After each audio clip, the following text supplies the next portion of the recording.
Welcome back, dreamers. Now that the Queen of the United Kingdom has been laid to rest, many people around the world are heartbroken.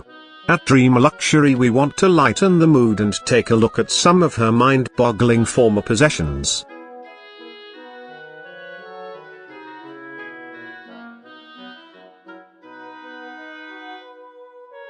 Number 1. Swans. The Queen had an interesting taste in pets. Besides her love for corgis, the Queen had ownership on a multitude of exotic animals. In fact, she owned all the swans on the River Thames. Well, technically, she co-owned the swans. She shared ownership with the Worshipful Company of Vintners and the Worshipful Company of Dyers. This arrangement dates back to the 15th century.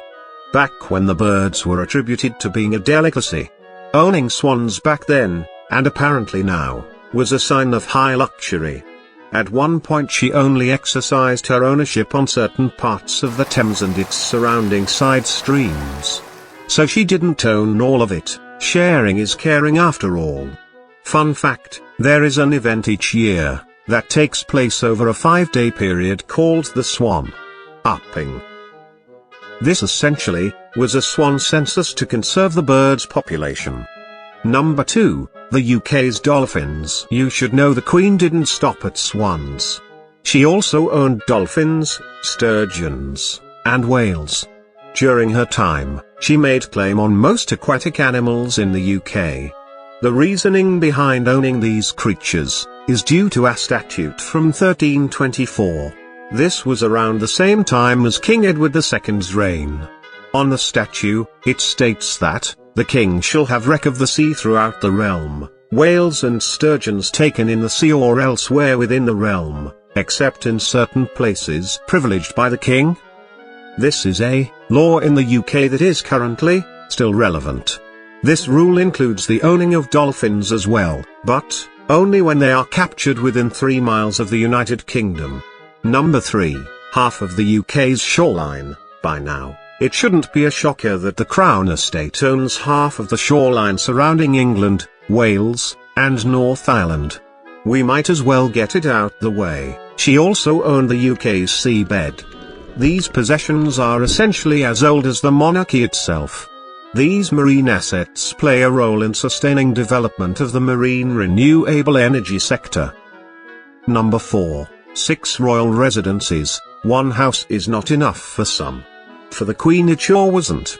She called 6 royal residences home. The 775-roomed Buckingham Palace was the Queen's main home. However, her claim also included the Windsor Castle, which is one of the world's largest castles, Holyrood Palace, Hillsborough Castle in Northern Ireland, a 12th century monastery turned royal palace in Edinburgh, and more. The Queen would spend time at certain residences for holidays and summers. You know, sometimes, it's nice to get out the mansion and explore your other inherited properties. Number 5, a tiara covered in 1,333 diamonds. Where there's a queen, there's a crown to grace her head. And when you're Queen Elizabeth, you didn't just own one crown. She inherited the masterpiece that is known as the diamond diadem. This was definitely one of the Queen's most iconic pieces of jewelry. It's covered in 1,333 diamonds, pearls, and a 4-carat yellow diamond in the center. This crown, which the Queen wore basically her whole reign, is worth well over millions of dollars. The crown will now go to her son, King Charles III. Number 6, a gold record. The Queen had a gold record, you heard that right. Now we aren't sure if she could hold a note, but she has completed this feat. The royal family threw a Golden Jubilee celebration in 2002 to celebrate the Queen's 50th year on the throne. The concert had plenty of celebrities and was referred to as the Party at the Palace. The concert was then turned into a CD and later went gold. The Queen received a golden record in honor of the hundreds of thousands of sales, which made her the first and only member of the royal family to earn this award. Number 7, a bat colony. The Queen truly did love animals. And yes, that's bats included. The colony of bats lives in the Balmoral Castle in the main hall. Truly, the bats are living better than all of us. It's kinda sad, actually. But anyways, when the Queen graced the Balmoral halls, she reportedly liked to catch them with a butterfly net. Think SpongeBob.